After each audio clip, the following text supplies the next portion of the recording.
అనంతపురం జిల్లా గుంతకల్లులో private teacher అరుణపై దాడి కలకలం రేపుతోంది. అరుణపై ఓ దుండగుడు కత్తి దాడి చేశాడు. మరింత సమాచారం మా ప్రతినిధి లక్ష్మీప్రసాద్ అడిగి తెలుసుకుందాం.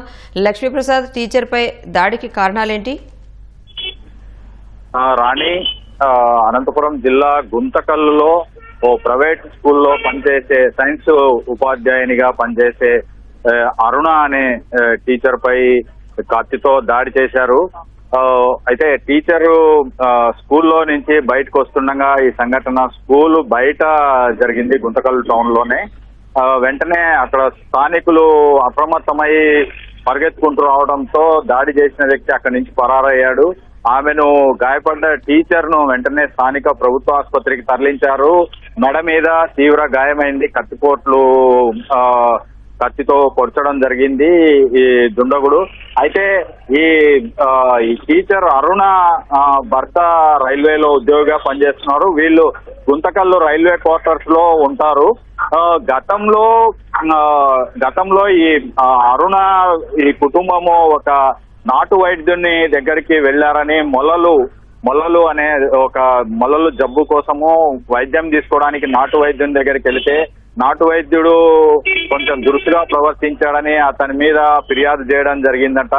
అంటే అతను సంబంధించిన వాళ్లే ఫిర్యాదును ఫిర్యాదు చేశారని కక్షగట్టి ఏమన్నా దాడి చేశారా అనే కోణంలో పోలీసులు పరిశీలిస్తున్నారు. అయితే ఈ సీసీ కెమెరాలు, ముఖ్యంగా ఈ దాడి చేసిన వ్యక్తులు వెళ్లే మార్గంలో ఉన్న సీసీ కెమెరాలన్నీ పోలీసులు పరిశీలిస్తున్నారు. దీని మీద అసలు అంటే దీనికి కారణాలు ఏంటి అన్న దానిపైన లోతుగా పోలీసులు ఆ పని మీదే ఉన్నారు. రాణి, అంటే ఆ టీచర్ పరిస్థితి ఎట్లా ఉంది ఇప్పుడు లక్ష్మీప్రసాద్? అంటే కొంచెం టీచర్ పరిస్థితి కొంచెం విషమంగానే ఉందని చెప్తున్నారు. కొంత బ్లడ్ లాస్ ఎక్కువగా ఉంది. తీవ్ర గాయం అవడం వల్ల బ్లడ్ ఎక్కువ పోయింది అంటున్నారు వైద్యులు. అయితే అవుట్ ఆఫ్ డేంజర్ అనే చెప్తున్నారు. పరిస్థితి అయితే కొంచెం విషమంగా ఉందనే చెప్తున్నారు. అంటే సీసీ కెమెరాలో నిందితుడిని ఎవరనేది పోలీసులు ఏమైనా గుర్తించారా? ఆ పనిలోనే ఉన్నారు. అంటే జరిగి ఒక గంటన్నర 2 గంటలైంది సంఘటన జరిగి. పోలీసులు మొత్తం అంటే పోలీస్ టీమ్స్ ను అప్రమత్తం చేశారు. స్థానికంగా ఉన్న సీసీ కెమెరాల ఫుటేజ్ ని, తర్వాత ఈ ప్రైవేటు ఆ మార్గంలో ఉన్న కొన్ని షాప్స్, ఈ మెడికల్ షాప్స్, ఇలాంటి కొన్ని షాప్స్ ఉన్నాయి. ఆ షాప్స్ కు ఉన్న ప్రైవేట్ సీసీ కెమెరాలను కూడా ఫుటేజ్ పరిశీలించడానికి కొంతమంది పోలీసులను కేటాయించారు. రాని, అంటే వీళ్ళు ఎవరి మీద అయితే అనుమానం వ్యక్తం చేస్తున్నారో వాళ్ళని ఎవరన్నా అదుపులోకి తీసుకున్నారా లక్ష్మీప్రసాద్?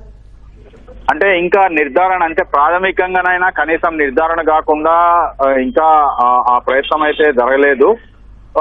మరి కొద్దిసేపట్లో పూర్తి వివరాలు వస్తాయి పోలీసుల నుంచి. రాని, ఓకే, ధన్యవాదాలు లక్ష్మీప్రసాద్.